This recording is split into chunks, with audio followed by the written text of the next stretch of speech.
everyone, and welcome to another episode of Don't Wait Till Pigs Fly, a podcast conversation to share their secrets of thriving while living with chronic illness. Here's Nancy Becker. Hey everyone, welcome. Did you know that 1 out of every 2 adult Americans lives with at least one chronic illness, often called hidden illnesses? The disability community is the largest minority in the world. Yet instead of feeling inclusive and wrapped in camaraderie, most of us feel alone, unvalued, and unworthy. We need doctors who understand us, colleagues and family members who believe us when we tell them something about our health. Just knowing the simple fact that we are not alone and still have much to offer can be life-changing. In this podcast, we share tips and strategies, knowledge and support. In other words, hope for those who are looking for resources to help them maintain a thriving, successful life. Do you feel alone, unworthy, and disabled? Not true. You are worthy, you are valued, and you are valuable. Join us in the organization Invisible Warriors to find resources, training, prayers, advocacy in the medical and pharmaceutical industries, and support with others who get you and what you're going through. You can be successful, just differently than before. And guys, today we have someone who personifies that in so many ways. And I really can't wait to jump in and have this conversation with Melissa Farmer. Welcome, Melissa. Thank you so much. That was such a beautiful introduction of like a message of hope and just seeing the inner strength. That was really beautiful. Well, thank you. I'm trying. You can tell I really believe in what I'm doing. Absolutely. Thank you for having me on. Absolutely. And tell us a little bit about who you are and why we've connected and why I think so much of you. Well, I have had a long journey through a lot of different realms that are relevant for chronic pain. I studied chronic pain as an academic for about 14 years. I specialized in diagnoses of exclusion. So these are the diagnoses where there's nothing that is, that they can find on a scan or a physical test, but then you see someone in front of you and they're suffering. Yeah. So I did brain imaging research with these people, and I listened to a lot of stories. And I, over the years, felt like academia wasn't a place that created useful knowledge that was being shared with people who are actually living with pain. And so I began a business, Aivo Health, with a chronic pain patient and with my mentor. And our vision was to try to create some link between the science and the experience of pain. How can we get tools to people who need it? But also during this time, I had my own health crisis, and I learned from first-person perspective what it's like to live in that misery and to have to go through all of the steps, sort of, all of the depths, and working through all of my layers of ego to try to find my inner strength, which is exactly what you're talking about. And so one of the things I'm really passionate about is listening to individual stories and trying to understand where each person's strength is and how they can be supported. And sometimes it's just being listened to. Sometimes it's, problem solving together. Sometimes it's education, but that question is still open and changes with every single person I meet. Absolutely. And that's exactly what we're trying to do here, is to let everyone know that while you are unique and while what's going on in your body is not the same thing that's going on in anyone else's body, it is in many, many ways. We all have pain. We all have, for me, it's exhaustion. It's, brain fog. Some days I don't even know my name, and it's, what am I doing? Why am I here? And I'll hear other people say, oh yeah, my brain fog's really bad today. So I get exactly what you're talking about. I'm going to just jump right in. And I agree totally. And you have a program that you're working on right now that I think is fantastic. And I'm one of the testers on it, but it's a lot of it is about positive self-talk. And, I can sit here and I've had arguments with people where I'll say, I got up and went out today, and for an hour, I was out in the sunshine and the fresh air, and I didn't feel so much pain. I got home, and then I was really hurting again, and I had to go to bed. But that hour I was out was so nice because I was able to do things. And people say, well, you're not as bad off as I am. Oh. Because they don't believe that there's anything that they can do to relieve what they're going through. So they don't have the positive talk, all they have is the negative. Mm-hmm. So how do you convince someone to use the positive? So there are a couple of ways to look at this. And one of the ways I like to talk about is there are two different systems in the brain that help us feel reward.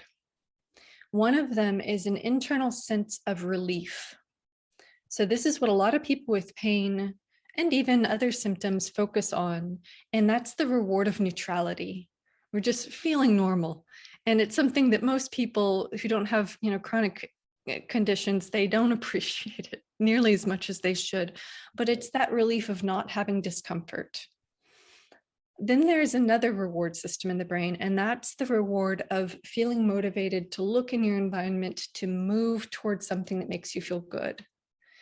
And one of the things that I feel is a lot of approaches toward symptom management and pain management only focus on the relief part, whenever you also have this other system in place that helps you feel positive emotions, it helps you feel hope, it helps you feel the openness to move, to go out in the sun, to enjoy it. And both are sort of, both systems need to be worked out. They both need attention and they both need energy.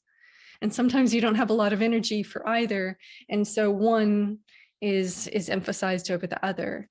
But it's really, I don't want to oversimplify it, but it's almost like a muscle. Positive thinking is a muscle. And it doesn't have to be big things that you don't believe, because the best messages to yourself are the things that you really believe. And I think that's actually what's underneath the resistance or the uncertainty about being more positive. It's if you don't really believe it, it doesn't feel true, it doesn't resonate with your daily experience, then it doesn't feel good to do. Affirmations don't feel good to do. They don't feel true. And there's also a wisdom in that. I don't feel good right now. I don't feel good. I don't want to put on like a happy face. I don't want to pretend that I feel some way I don't. And in a sense, that's really honoring where you are. Mm-hmm. And at the same time, there's an extension of that where I believe a lot of the things that we develop, these skills that we develop whenever we have illness for a long period of time, are actually really beautiful resiliencies, beautiful like integrity and values that we develop that we don't recognize. So I think that part of the issue there is being able to accurately see that even though after years you still hurt, you've developed some amazing skills and amazing qualities, and just recognizing those is the first step toward being open to hope, for example. Yeah, I agree with that totally. The problem becomes if you're sitting there and you are telling the doctor, or you're telling your husband, or you're telling your best friend, I just really hurt today. There's something wrong. I know there's something wrong. And they come back and they say, I'm so tired of hearing you say that, and comments like, you just are being lazy, or you just don't want to do this or that or the other thing. So here on the one hand, you've got this little kernel of, but I've been able to do this. That's trying to blossom. And then on the other hand, you got all the snow and cold and it's killing, because you got all the negativity coming at you from the outside world. And that's exhausting. And you bring some, so there are a couple of things that brought to my mind. One of the other skills that this really, I don't know, whenever we feel pain and whenever we have chronic illness, there is a lot of value in learning to be your own support system, which a lot of people are just forced to do because we don't have that support from the outside. But whenever I hear sentences like that, critical statements, people only repeat things that they've heard themselves. So whenever you first said that, the first thing I thought was, someone has told those people those exact things about themselves, and they integrated that into their view of how things work in the world, and they're repeating it back to you. In a way, those statements have nothing to do with you. That has everything to do with that person's worldview.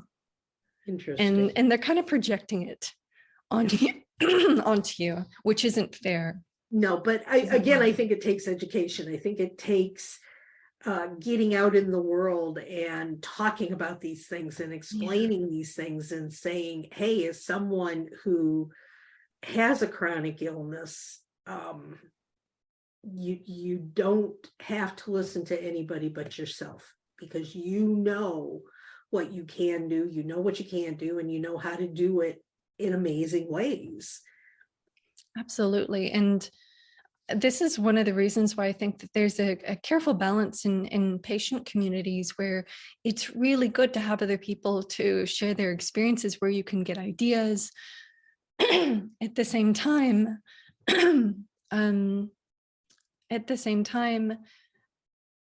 those other people's, so I guess what I'm trying to say here is that there's a balance between making sure that you feel like your experience is validated, and to seek out other people who will validate the experience without gaslighting you, because gaslighting is just so pervasive in this journey. That you know what to take in and what to block out. And I think that's probably the underlying message. Whenever you hear a message and it's positive, take that in. And if you hear a message and it's negative, block it out. Push it away. Absolutely. Yeah. I'm gonna join. I can't talk today. I have a foggy brain day. And yet you're beautifully eloquent on your foggy brain day. Well, thank you. I'm trying.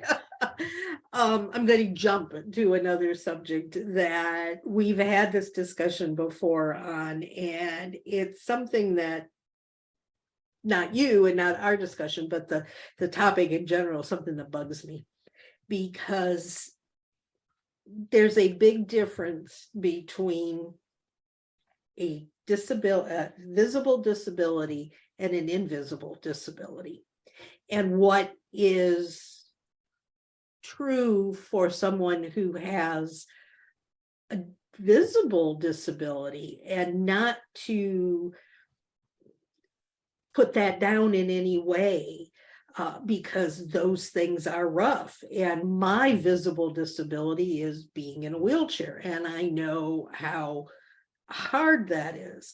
But when you look at the invisible disabilities and the diseases, they're even that much more difficult, because you've got all this negativity around you, and you've got all this talk about, come on, you're making it up. And so it's very, very interesting to hear people describe the two different levels of disability and what people say about it. And I have asked some of the visible disability gurus who call themselves, disability and inclusion experts and all of that. And they're talking about, well, how hard is it to open a door, or how do you get a wheelchair under a sink in a restroom in a restaurant or something like that. And I say to them, okay, well, that's fine and dandy and important information. But what about for someone who has to take insulin 3 times a day and they need to keep that insulin in a refrigerator? Does your employer provide a refrigerator? No. They don't see those kinds of issues as being important. Mm-hmm. Then we take it one level further.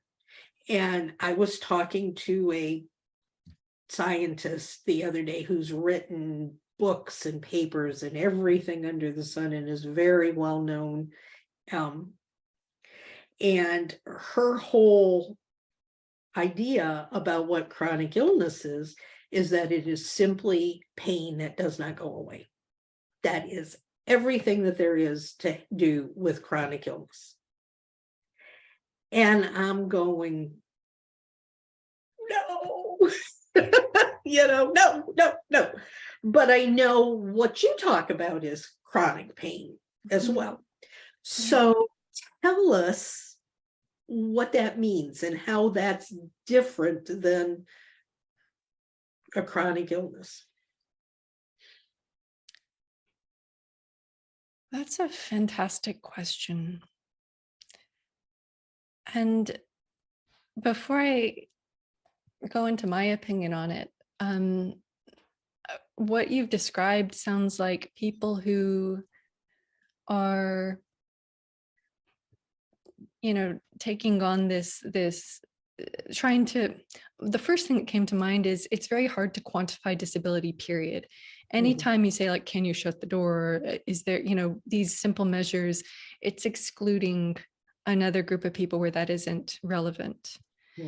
And also it seems to me like another issue might be that the people who are creating these guidelines or measuring these things don't have lived experience, because the more lived experience you have, the more open you are. And whenever you hear, like, something like, do you have a refrigerator for insulin? The answer isn't, no, I didn't even ever think of it. It would be, no, I hadn't thought about that. That's something we should do. It's it's a more open attitude. So it seems one of the issues might be who is having these conversations, do they have lived experience, which is one of the reasons why I think that, the more people who have lived experience with any of these conditions, the more you should get your voice out. So that you're educating. And no, it isn't your job to educate. Everyone should be trying to educate themselves, but it means that your perspective is adding to this collective knowledge of what it's like. So it's very valuable. And in terms of the pain versus, the thing is people who experience chronic pain experience a lot of other things too, the fatigue, brain fog, etc. There is, for instance, a lot of the people who, in a sense, pain is one of the easiest things to quantify and to measure, which is one of the reasons why it's focused on so much. It's very difficult to measure fatigue. It's next to impossible to measure brain fog, except on, maybe a measure of 1 to 5, which doesn't capture anything.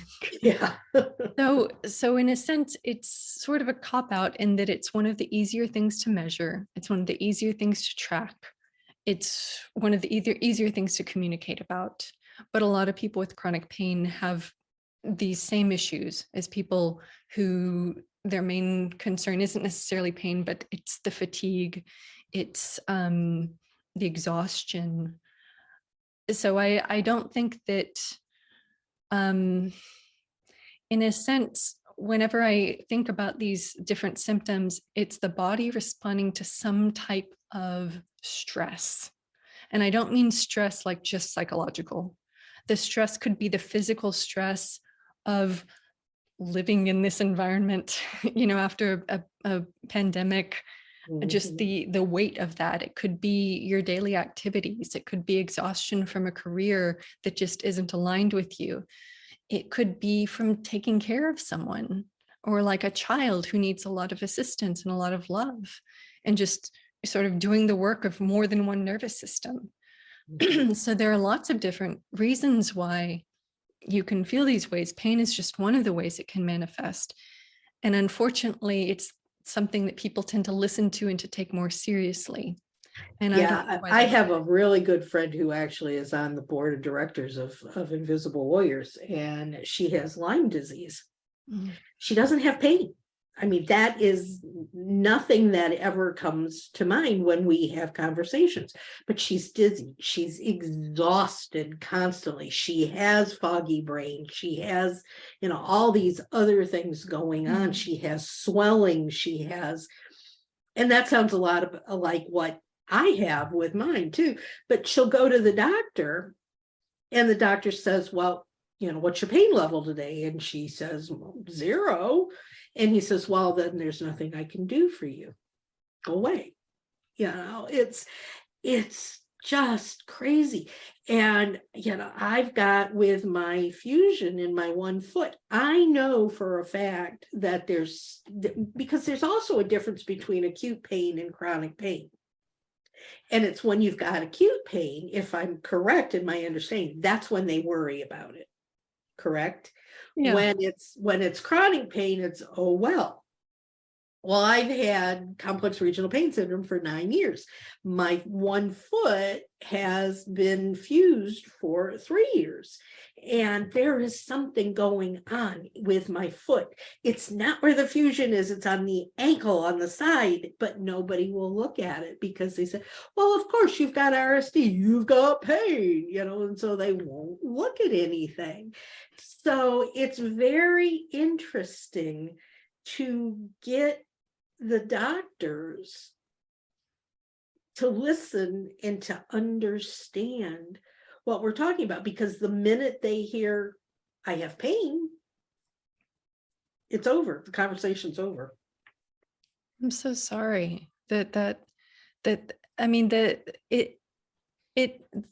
first thing that comes to mind is that many doctors wouldn't know what to do in the first place. Yeah. And that's a real problem. But also many doctors don't know what to do with Lyme disease, chronic Lyme disease, or many of these other chronic symptoms. They don't know. And there's this balance of, there's something, you could go down the rabbit hole of there's something wrong with the medical system, which is absolutely true. There's some profound disconnect between the care that doctors give and what is really needed by people, which is just listen to me, hear what I'm saying. I know my body. I know that there's something weird going on here. Help me figure this out, versus what they know how to offer and what they can offer. I know that a lot of people are seeking care in more functional medicine environments because those people are more motivated to do the problem solving, to do the detective work. And yet still sometimes that's inaccessible, either for financial reasons or just, geographical location. Yeah.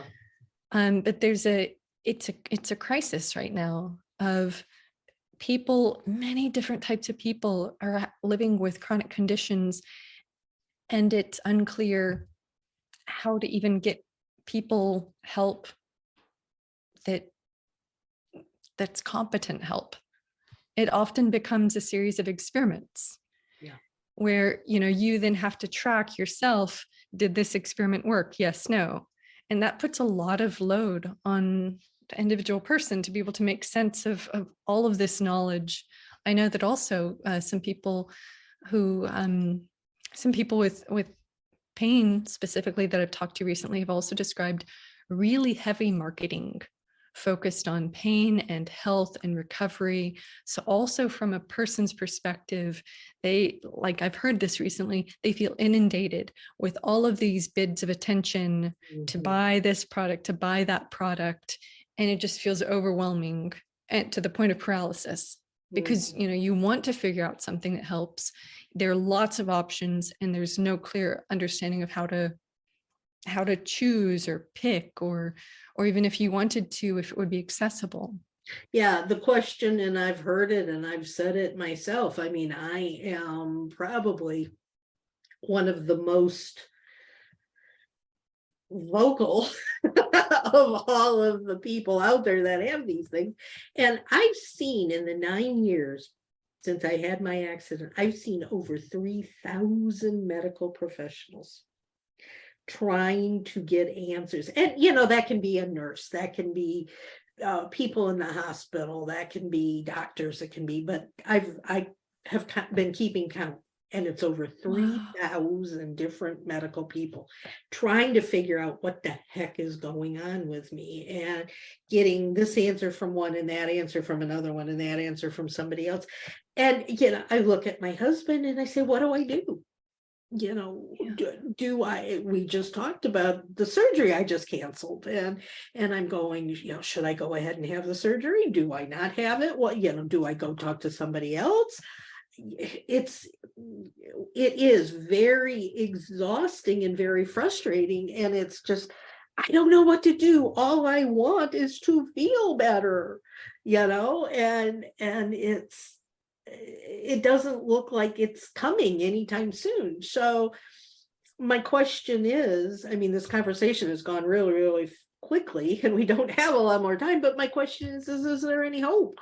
What can we do? What do we need to do to, when I ask people in my program, in the nonprofit that we run, I said, if there were one thing that you could fix, what would that be? And they never, ever, ever say, make me well. That's never the answer. The answer is always, find a doctor that listens to me. And that just, it makes me want to cry, because how do we do that? Something that occurs to me, what that means is that there's a need to be heard. And the idea, I mean, as you've just said, seeing over 3,000 medical professionals, they're being heard by a doctor isn't about getting the advice, because obviously a lot of them don't have something meaningful to offer. But what I hear in that message is, I want to be heard, and I want to be validated, and I want someone to understand that I know my body. I know it isn't well. Please hear me. Absolutely. And so one idea is that we can be that for each other. And that, I mean, even just telling the stories, not in a way where, you tell your story to a doctor, well, this happened and this happened and this happened and this happened. But having a group of people who you trust to tell your story to, and that they'll be open, that they'll know that you've been trying your absolute hardest the whole time, because we all are. Mm-hmm. So imagine being able to tell your story and to not be doubted, and to be trusted, and to be honored for all the effort that you put into it. I think whenever you describe that, that's what I hear is the need. And I'm not sure a doctor is the best audience for that. So I wonder, at the same time, I definitely don't want to doubt what these people are saying. But it's, something to explore in terms of maybe therapeutic storytelling is something to consider. Yeah, and that's one of the things that we're doing in Invisible Warriors, is we have, and we're going to be doing more of that, is we have monthly conversations. The one that we have right now is called Come to the Table. And it's where anybody and everybody who feels that they have a challenge can come and be with other people that get it. And I joke and I say, this is not a place for whining. You can bring wine, but you can't whine. It's a place where we talk together and share what's going on. And then we always have someone come in and talk to us who's considered a specialist or someone you could come and talk about what we've been talking about today, and people hear that and get a message out of that. But it's really fun to watch where we have the longtime people who come every month, and then we always have new people coming in. And my friend that I was talking about that has Lyme is always there. And a couple of months ago, another friend of mine that I've been trying to get to come for quite a while came. And we're talking, and you don't have to talk about your issues if you don't want to.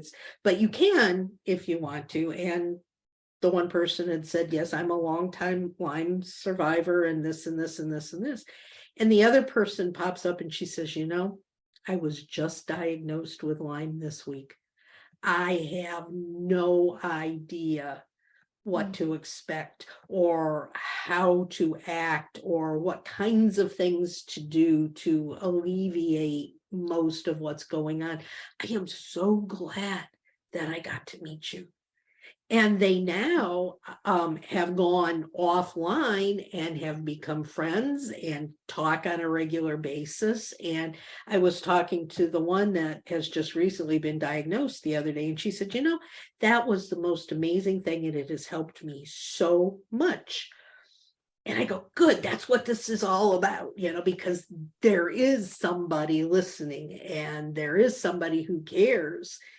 And and what a gift to have like a personal guide who's been there, who can, that's beautiful. And we're in the process right now of creating individual rooms within our community where if you've got fibro, you can go in, and we're going to have experts that manage the fibro group, and we're going to have an expert who manages the Lyme group and the migraine group and all of these, so that you can go in. And it's not going to be one of these places where you come in and you sit down and you bitch, moan, and groan. It's, guys, I'm looking for someone who can really help me, support me. I need this. We have a prayer wall that you don't have to say who you are. You just say, hey guys, I need some prayer right now. Can you say a prayer for me? And, I am hoping that while I'm going to be out there kicking butt in the doctor's office, that what's really going to help is this other side where we know that we're not all alone. Because I think you're exactly right. I think, and we do have a couple of people who are licensed. I have degrees in counseling, but I'm not the one doing it. But we do have a couple of chaplains. We do have a couple of people who are licensed counselors who are going to be there hanging out just to kind of support and and help somebody if they need it. So I'm hoping, but again, we need to get word out. We need to let people know that it's there. And I think exactly what you've been talking about is what this group needs to have as part of its structure. And I so thank you for all of that. Absolutely. It's clarified for me, and I know that it's clarified for all of our listeners what's needed and how to go about doing it. So before we close, I want to know what you've got going on right now that you want to share with everybody. Okay. So this isn't for everyone, but if you feel like this could be useful for you, what I have been working on for the past few years is something called Aivo Health. And it's an app, a smartphone app that you can download. And we're running a research study right now to understand how effective it is. The interesting thing about it is that we're trying to figure out how to personalize multidisciplinary care and education. So this isn't connecting you with a doctor or with a psychologist. You do get a fantastically compassionate coach. I love Vlad. Yes, he's fantastic. This is a beautiful human being. We've made it an effort to only hire beautiful human beings who have had lived experience with pain and other symptoms. So it's working on different relaxation techniques, different educational techniques, working through thoughts, working through emotions in your body, a lot of different types of focus. And what we do is based on your what you express you want to work on, and also some characteristics just about how you're dealing with your pain or symptoms. We actually personalize the content that you receive. So each person gets a different order of the content, and it's based on a hypothesis of what will work best for you. So we give you initially the things that'll likely be most potent, but also during this whole journey, you have your own personal coach who you can talk with about goal setting, and it lasts for 3 months. It's totally free. So my joy here is that it's, giving people access to something that they may not get access to otherwise for completely free. You can try it out. If it doesn't work, that's cool. Because even whenever something doesn't quite fit, you're learning, okay, I tried it out. That's not what I need. Or maybe you learned that something that you had dismissed before could be useful. So yeah, and I am actually doing the program right now. I think I'm about a month in, and really gives me some thoughts when I do it. Every morning it asks me to judge my pain level, and it's really, that in itself is interesting, because I've had pain for so long that, and an older doctor of mine that I had years and years ago said he had never seen, in fact, he wrote a paper and presented it at a scientific convention about how I had the highest pain threshold of anybody he had ever seen in his life. And I'm going, not anymore. But I haven't even thought about my pain levels in a long time. I just know that they're always there. So when I answer that question in the morning, well, what is your pain level? I'm going, well, I don't know. What is my pain level? You know what? I don't really hurt all that bad today. And, I can put that in, or, oh, geez, I didn't sleep at all, which is another thing that they ask is, how was your sleep? And I go, I slept like crap last night. My pain level's a 35, off the scale. So it gives me an awareness of things that I didn't have before. Which helps in the long run, because I know, well, maybe I can plan to do some things today that I can't do other days because my pain is lower today. And then it also goes in and does, it shows you positive talk as opposed to negative, and some of the affirmations, and it will do meditations. It'll teach you how to do these things. You can listen to different guided meditations, and some of them I got kicked out of a biofeedback program because I was supposed to focus on the most relaxing, amazing experience I could ever have. And when I did that, my biofeedback levels went through the roof. And when I thought about my office with all the people working and the phones ringing and money coming in and busy, it just bottomed out. And the doctors looked at me and said, that's not the way this is supposed to work. You leave this program. oh my gosh. I mean, it is one of the things that we have tried to do is make it a process of self-exploration where you can figure out what you like and what you don't like. The comments that, we read the comments whenever so Coach Vlad reads, every time you write something, he reads what you say, and he's tracking those patterns too. But also this awareness, one of the interesting things that might be a useful tidbit to share with the audience is that whenever pain is on its way down, either it's on its way down or it's lower for you, that's one of the best times to learn, because your brain is more open to new types of information. And whenever your pain is on its way up and super, super high, that's the time for self-soothing. So there's also, in terms of how your brain works, just noticing that your brain is open to different amounts of information based on what your nervous system is doing.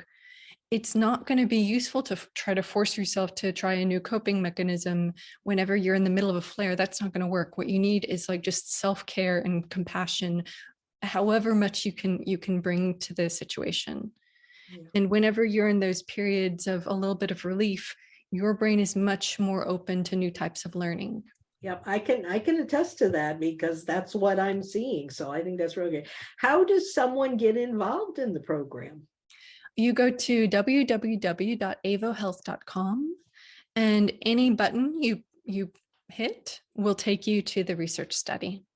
And it's so AIVO, right? AIVOHEALTH. I love it. I love it. When I first heard of it, I was going AVIO and not coming up with anything. And I'm going, well, that's not right. So make sure that you do AIVO, guys. And I highly recommend you jump in. There's a world of good information and real helpful support within that, and it's on your phone. And it's like that commercial for Shriners Hospital with a little kid in the wheelchair, and they're asking for money, and he's talking about picking up your phone and dialing into this to support them, and he goes, I know you've got it with you. Well, I know you guys have always got your phones with you too, so use it. And one of the other things is we try to make it really simple. So, after the first week, you then go into a series of tracks that are like very focused. They aren't going to overwhelm you. So we try to also keep it very simple. So it's something to try. And it's also, I'm a big believer of experimentation, and also whenever you have a little bit of pain relief, noticing that that's something that's contributing to your pain. It isn't a dead end. So this is applicable to any type of condition. Whenever you have a partial response, that means that you're getting at a certain percentage of what you're experiencing. It isn't a dead end. It's something just to keep in mind, like, okay, there was a little bit of a benefit here. I'm going to keep that in mind for the future. Yeah. Well, Dr. Farmer, I am so appreciative of you being here with us today and talking with us. And I love the program. The information will be in the show notes, and I will spread the word. I want to put you up as actually one of our resources on our website, because I would be proud. I think that's something that would be very helpful to everybody out there. So thank you, thank you, thank you. Thank you. And thank you for the work that you're doing. The heart that you're putting into this it's just so pure. Well, that's one of the reasons every time I've spoken with you, it's just so clear how it's your passion to not only raise awareness, but to bring some humanity back to this experience, the experience of chronic illness. We've got to do something, because chronic illness is so bad, and to not get any support from anyone just makes it that much worse. So we're going to get there. But guys, to wrap things up, as I always do, people are often asking me things about what we do at Invisible Warriors, and you heard a little bit today about that. But I want to tell you real quick about a concert that we're having in June. It will be live streamed if you can't get to Huntsville. But Huntsville is considered the new music capital of the South. And we are trying to bring inspiration, enjoyment, the knowledge that we're not all alone, that there are lots of us out there that want to support and be a part of each other's lives and to help each other. So put June 3rd on your calendar for Huntsville, Alabama, and come on down to the concert. If you feel in your heart that there's something you could do to support us. Time, talents, treasures, we're looking for all of that. I need somebody to do a flyer for me, so I'm not just asking for money, but anybody who wants to support the concert, wants to come down and be a part of it, we welcome you, and you can find out more information about it on the website. So guys, until next time, take care, get out there, be productive, and soar higher. Take care, y'all. Bye-bye.